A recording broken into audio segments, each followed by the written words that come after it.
सबके ticket हेৰি Texas এক্সাটো তাতে Texas নাই মাংসটো হেৰি এতিয়া ঠিক মেলি এতে হেৰি নহয় মেজৰ মেজৰটো নাই স্যাৰ এজন অলপমান সিজিয়া ভাল ভাল পাই ইয়াতে সম্পূৰ্ণ নহলে তো আমি হেৰি পঠিয়াই দিম বুলি ভাবিছো আমি কথা পাতিছে দুই সাইকেল লাগিব না সুন্দর বেশি আছে নাম কি হবে না আরদাও স্যার আরদাও স্যার রাজু আরদাও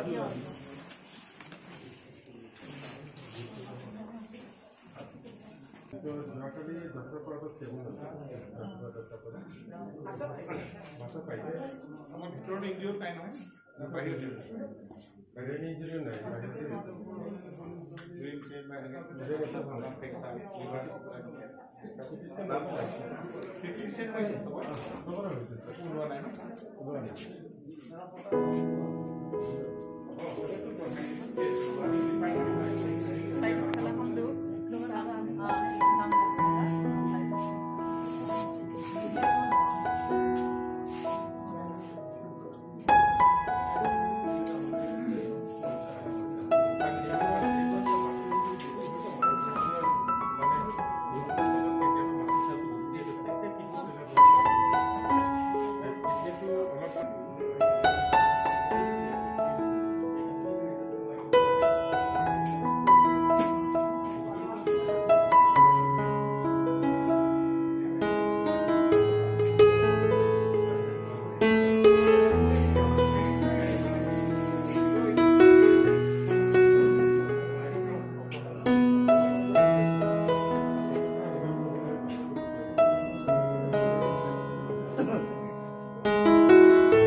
ডিমা হাছলে মূল উদ্দেশ্য আছিল মই চিফ সেক্ৰেটাৰী জিষ্ণু বৰুৱা ছাৰৰ লগত আজি দিনটোত আমি এইবাৰ নতুন চৰকাৰ যেতিয়া ডক্টৰ হিমন্ত বিশ্ব শৰ্মা মুখ্যমন্ত্ৰী হৈছে আমি সিদ্ধান্ত কৰিছিলোঁ প্ৰথম কেবিনেটতে যে গুৱাহাটীৰ বাদেও অন্যান্য জিলাত আমাৰ কেবিনেট হ'ব।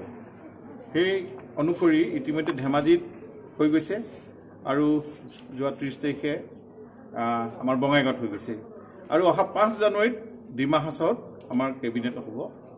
আটাইকেইজন মন্ত্ৰী চিফ ছেক্ৰেটাৰী প্ৰিন্সিপাল আটাই আহিব আৰু সেই তাৰ প্ৰস্তুতিৰ কাৰণে কি ইয়াতে এৰেঞ্জমেণ্ট আছে চাবৰ কাৰণে আমি আহিছিলোঁ আজি চিফ ছেক্ৰেটাৰীৰ লগত। আমাৰ MLA নন্দিতা গালুচা আছে লগত। মই ৰাতিপুৱা CMকো লগ পাইছোঁ। ইয়াৰ সকলো আমাৰ ছেক্ৰেটাৰী চিফ ছেক্ৰেটাৰী অফিচাৰ সকলো আছে DC বাইদেউৰ লগত আহি গোটেই একমডেশ্যনটো চালোঁ আৰু তেওঁ 4টাকৈ অনুষ্ঠান উদ্বোধনো কৰিব ইয়াতে আহি ষ্টেডিয়ামতে আদি কৰি বইজ হোষ্টেল হেলিপেড এনেধৰণে মানে ডিমা হাছাওৰ কাৰণে ভাল খবৰ এখন কেবিনেট মুখ্যমন্ত্ৰী হোৱাৰ লগে লগে ইয়াৰ এটা ইনফ্ৰাষ্ট্ৰাকচাৰো বহু পৰিৱৰ্তন ঘটে আৰু অঞ্চলটো বহু উন্নয়নৰ উন্মোচিত হয়। আৰু ঠিক মই তেনেধৰণে গম পালোঁ যে এনেকুৱা ধৰণৰ এটা দুৰ্ঘটনা ঘটিছে যে ইয়াতে কেইবাজনো এতিয়া আঘাত হৈছে, এক্সিডেণ্ট হৈছে, 3জন ঢুকাইছে। ইতিমধ্যে 3জনৰ মই অমল গোস্বামী, ৰমেশ লাংথাচা আৰু অপৰাজ লাংথাচা এওঁলোক দুৰ্ঘটনাত মৃত্যু হৈছে। মই তেওঁলোকৰ আত্মাৰ সদ্গতি কামনা কৰিছোঁ আৰু পৰিয়ালবৰ্গলৈ আমি অসম চৰকাৰৰ হৈ আমি সমবেদনা জ্ঞাপন কৰিছোঁ। আৰু যি 8জন ট্ৰিটমেণ্ট চলি আছে মই খবৰ লৈছোঁ তেওঁলোকৰ এতিয়া ইতিমধ্যে চিকিৎসকসকলে নিৰাপৰাকৈ ট্ৰিটমেণ্ট চলাই আছে আৰু এটা আৰোগ্যৰ পথত ক্ৰমান্বয়ে গৈ আছে। মই আটাইকেইজন খবৰ লৈছোঁ পৰিয়ালৰ দেউতাক কোনোবাৰ পত্নী আছে। মই তেখেতসকলৰ আৰোগ্য কামনা কৰিছোঁ ইমিডিয়েট আৰু প্ৰশাসনকো আমাৰ চিকিৎসকসকলকো হাফলঙৰ ইয়াতে সামৰিক চিকিৎসালয়ৰ তেওঁলোকেও ট্ৰিটমেণ্ট কৰি থাকিবলৈ আমি অনুৰোধ জনাইছোঁ যাতে ভাল নোহোৱা পৰ্যন্ত ৰিলিজ নিদিয়ে আৰু এডমিনিষ্ট্ৰেশ্যনেও গোটেই বিষয়টো অকণমান চাবলৈ আমি অনুৰোধ জনাইছোঁ আৰু ইতিমধ্যে এনেকুৱা ঘটনাবিলাক যাতে নঘটে পুনৰ তাৰ প্ৰতি আমাৰ এডমিনিষ্ট্ৰেশ্যনক চোকা দৃষ্টি ৰাখিবলৈ আহ্বান জনাইছোঁ।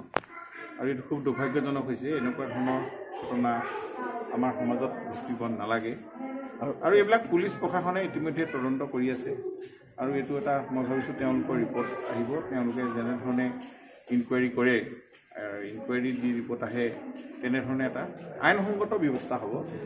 আমি চৰকাৰৰ দিনত আমি কোনো বেআইনী কাম আমি হ'বলৈ নিদিওঁ। ইয়াৰ যি উগ্ৰপন্থী তেওঁলোকেও আলোচনাৰ মাধ্যমে আহিছে মূল সুঁতিলে ইয়াৰ ডেভেলপমেণ্টৰ স্বাৰ্থত আমাৰ দিল্লীলৈকে এইবিলাক আমাৰ কেন্দ্ৰীয় গৃহমন্ত্ৰী অমিত শ্বাহ ডাঙৰীয়াৰ লগতো আমাৰ মুখ্যমন্ত্ৰীৰ লগতো বহুবাৰ আলোচনা চলি আছে। মই ভাবোঁ এনেকুৱা ঘটনা এটা ভাল দিশ উন্মোচিত হ'ব। আমি এই ডিমা হাছাও জিলা ইয়াত আমি বৃহৎ উন্নয়নৰ দিশত চৰকাৰে আন্তৰিকতাই চেষ্টা কৰি আছে। নহ'লে এখন কেবিনেট সকলো মন্ত্ৰী ইয়াতে নাহিলেহেঁতেন। গতিকে ইয়াৰ ৰাইজক সন্মান জনাই অঞ্চলটোৰ উন্নয়নৰ স্বাৰ্থত এনেকুৱা ধৰণে চৰকাৰ মই যেতিয়া গাৰ্জেন মিনিষ্টাৰ আছোঁ মই এতিয়ালৈকে মই কেইবাবাৰ আহিছোঁ প্ৰতিটো কথা ইয়াৰ পৰা লৈ গৈ গভৰ্ণমেণ্টক দিছোঁ আৰু প্ৰপ'জেলো হৈছে। আমাৰ 6 মাহ অতিক্ৰম হৈছে চৰকাৰ আৰু ভৱিষ্যতে ডিমা হাছাও এটা নতুন পৰিৱৰ্তন দেখিবলৈ পাব। মই তেনেধৰণে আমি আন্তৰিকতাই কামবিলাক কৰিবলৈ আগবাঢ়িছোঁ আৰু শান্তি শৃংখলা মেইন উন্নতি হ'বলৈ শান্তি শৃংখলাই লাগিব। সকলো শ্ৰেণীৰ ৰাইজৰ সহযোগ লাগিব আৰু এনেকুৱা ধৰণৰ অশান্তি বা এনেকুৱা ধৰণৰ পৰিৱেশ হ'লে উন্নয়নৰ বাধা আহে। এই বাধা যাতে নাহে সকলোৱে এক হৈ কামত আগবাঢ়িবৰ কাৰণে আমি চৰকাৰৰ পৰা আহ্বান কৰিছোঁ। আপুনি কি হ'ল কিন্তু